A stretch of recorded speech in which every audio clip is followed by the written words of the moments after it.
Secret Files. It's the kind of bleep you never knew existed. Kunwari inosente, pero boy naman pala. Rocky's Secret Files. Secret Files.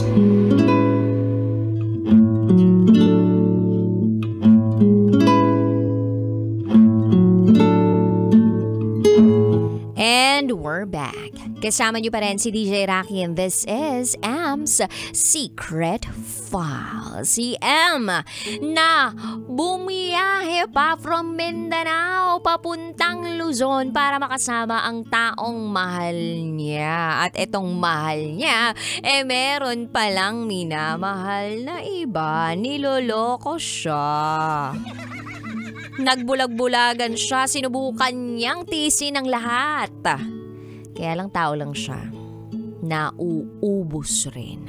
Napapagod rin. At dumating nga yung pagkakataong yun na napagod at naubos na siya sa mismong araw ng kanyang partner's birthday. I mean, birthday ng jowa niya.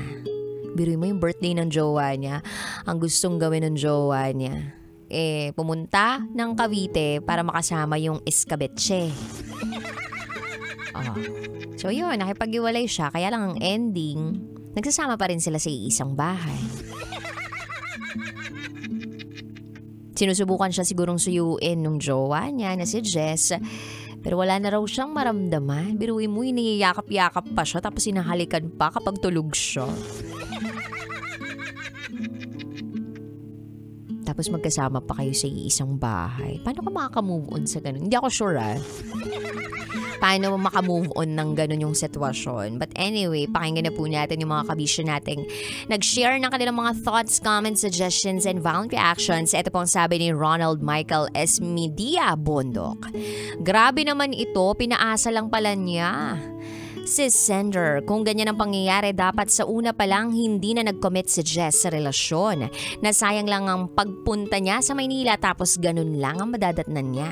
Masakit para sa sender ang ginagawa ng syota niya. Pakibati po sa Tyron Paul Toledo at si Karen Graneta from Ronald Bondok. Thank you so much, Ronald Bondok. Bakit naman kasi hindi pa magsabi ng totoo?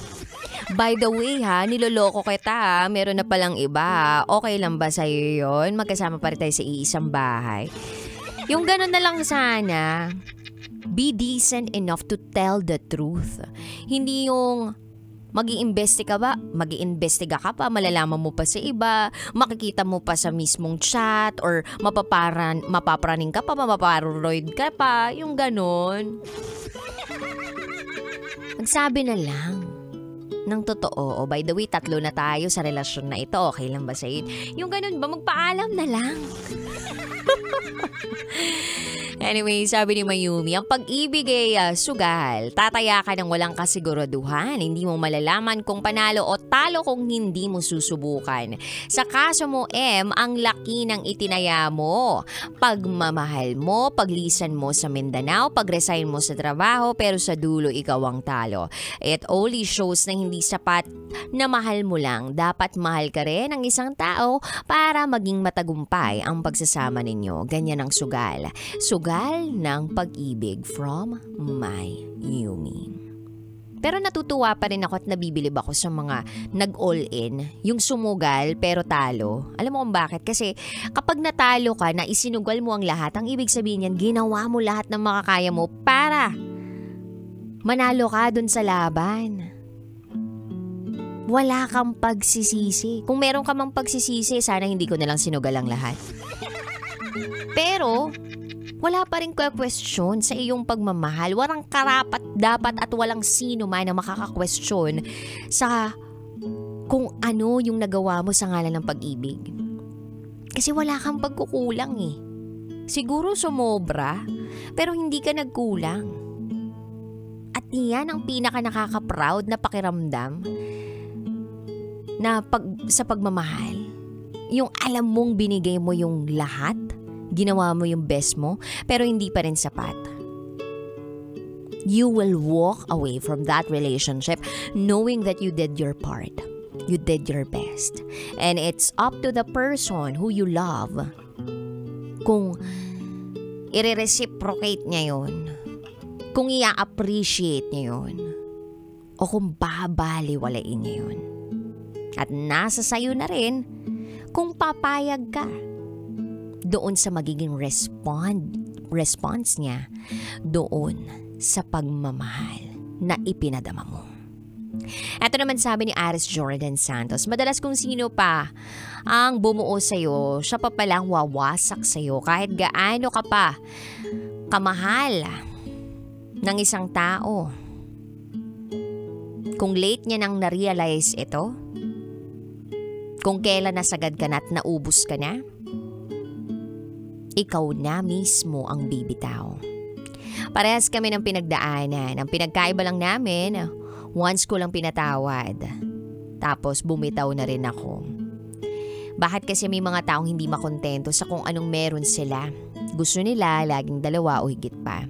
Saludo ako sa'yo, Sender. From Aris Jordan Santos. Actually, bakit kasi hindi makontento yung iba dyan? Baka pwede namang makontento tayo. Or kung merong kulang sa partner, sana magsabi.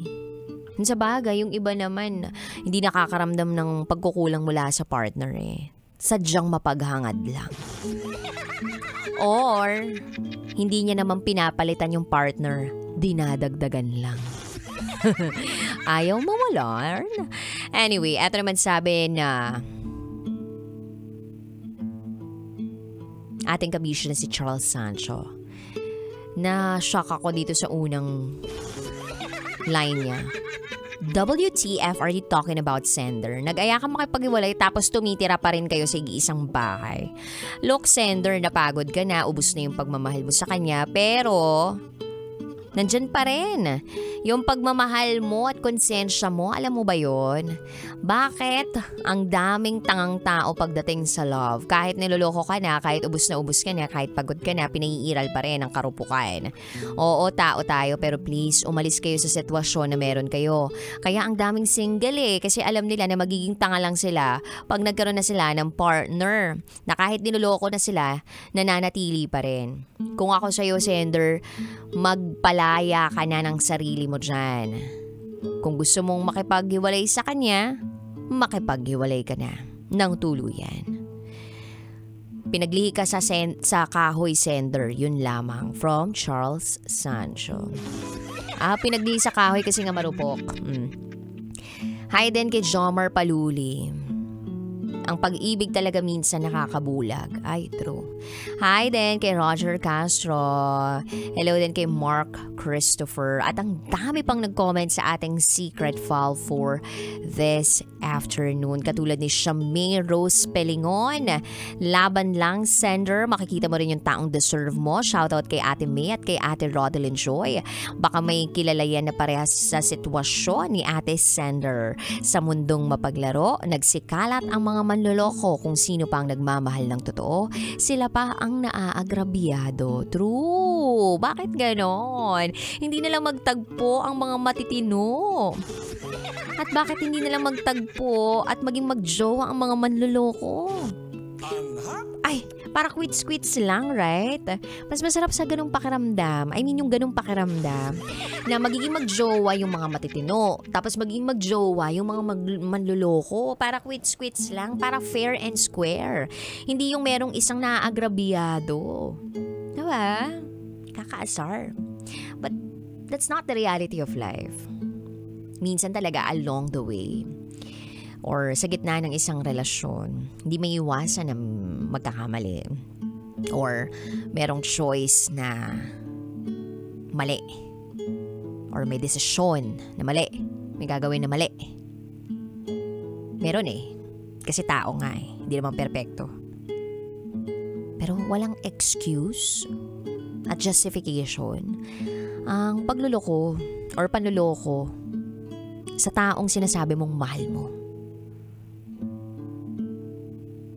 Kung sinasabi mo na mahal mo ang isang tao at ayaw mong mawala ito sa iyo, bakit mo niloloko, right?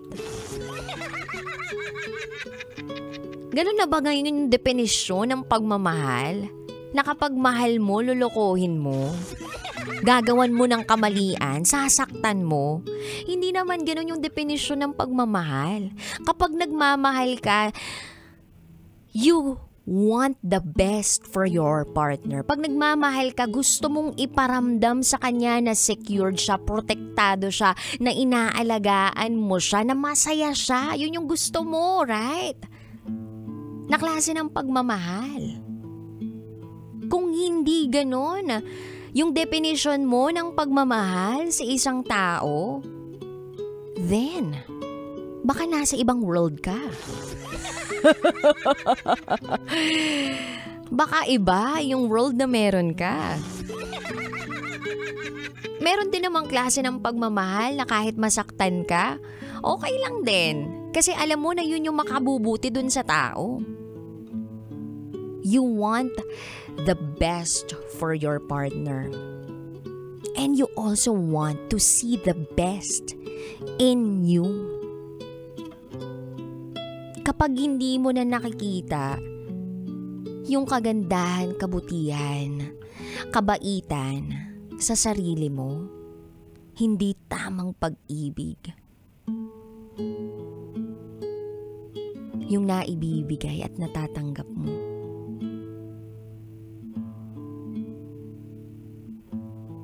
Not the right relationship. Pag mas marami na yung gabi na umiiyak ka kaysa sa tumatawa ka, think again. It's not the right relationship for you.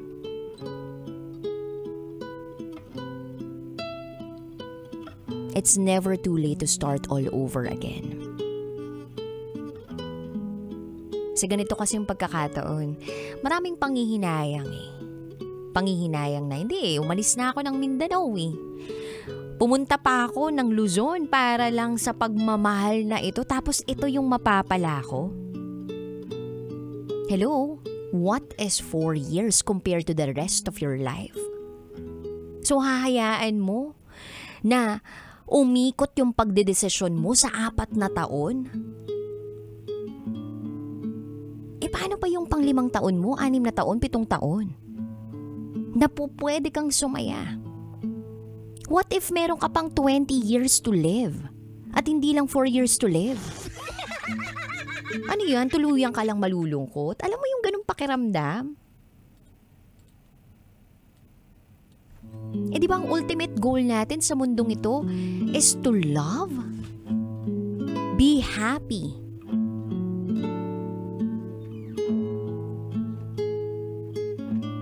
So bakit mo hahayaan yung 4 na taon na yun sa buhay mo na maging decision maker para sa iba pang taon ng buhay mo? What is 4 years compared to the rest of your life? It's just 4 years. Ang dami pang mangyayari sa buhay mo. At kung talagang decided ka na, kabisyo, na makipaghiwalay, dyan, sa jowa mo na kasakasama mo pa sa bahay, alis ka na dyan. Sabi mo nga na ipo-provide mo yung physical, emotional, and financial needs ng jowa mo. Then you can also do that for yourself. So, pwedeng-pwede kang tumayo sa sarili mong mga paa. Kung nakaya mo nga umalis ka ng Mindanao, pumunta ng Luzon, kayang-kaya mo rin na umalis ng bahay na yan at maghanap ng pwedeng apartment or dorm na pwede mong matirhan. I'm sure meron kang trabaho. I'm sure may kakayanan ka na maging empleyado. I'm sure na kayang-kaya mong kumita ng pera at kaya mong punan yung mga needs na meron, o yung needs mo as a human being. Hindi mo na kailangan maging responsable sa ibang tao. Hindi naman siya nagiging responsable sa pinaparamdam niya sa iyo at sa ginagawa niya sa iyo. If the respect is no longer served, then walk away. Hindi ka na nga nirespeto. Sira-tiwala. Parang questionable pa yung pagmamahal. So yung tatlong yun, trust, love, respect, wala na. Ano pa yung pundasyon ng relasyon ninyo kung lahat ng yun sira na? Hindi, mahal ko eh. Mahal mo? Hindi naman. Baka ikaw lang, pero siya hindi sa'yo. And it takes two to tango. Live in the reality. Not with the idea of the person. Kasi kapag hinayaan mong maglaro sa utak mo o isipan mo, yung mga planong binuo ninyo, tiyak, babalik ka sa taong nananakit sa iyo. Pero kung nakikita at damang-dama mo na talagang wala nang patutunguhan ito, then umalis ka na dyan. Mag-move on ka na. Lumipat bahay ka na. Bago ka pa tuluyang rumupok uli at tanggapin uli yan sa buhay mo. Baka nagpapasuyo ka lang ulit, ha? Yung tipong magkatabi kayo sa gabi, ganyan. Tapos kapag naramdaman mo ulit na parang kailangan mo siya, di balikan na naman uli yan. Cycle na naman yan. Tapos pupunta siya ng Cavite, sasama loob mo kasi pupunta na naman yung kabit. Tapos ikaw, may iwan ka na naman sa bahay ninyo. Tapos feeling mo mag-isa ka na naman. So hanggang kailan ka mabubuhay sa ganun? Gusto mo ba forever kang ganun? Kung gusto mo forever kang ganun, di okay. Yan na lang yung piliin mong desisyon. Tumira ka pa rin sa bahay niya. Pero kung hindi yan yung gusto mong maging life forever, gusto mo nang tuldukan yung 4 na taon na yan, di wag na, diba? Ganun lang yun. So, kabisyo, it's never too late to start all over again. You are beautiful, you are confident, you deserve respect, you deserve the love that God can give you. You just need to start all over again and walk away from that toxic relationship. Sa mga kabisyo po natin out there na gusto mag-share ng kanilang secrets, share to me, rakitera@gmail.com. I gotta say, BRB as in bathroom break. You're still with me, DJ Raki, and you are listening here sa stasyong number 1 sa mga puwet malunggumapang sa Kakalsadahan, 90.7 Love Radio. This is Am's Secret File. Kailangan pa bang i-memorize yan? Love Radio Basic!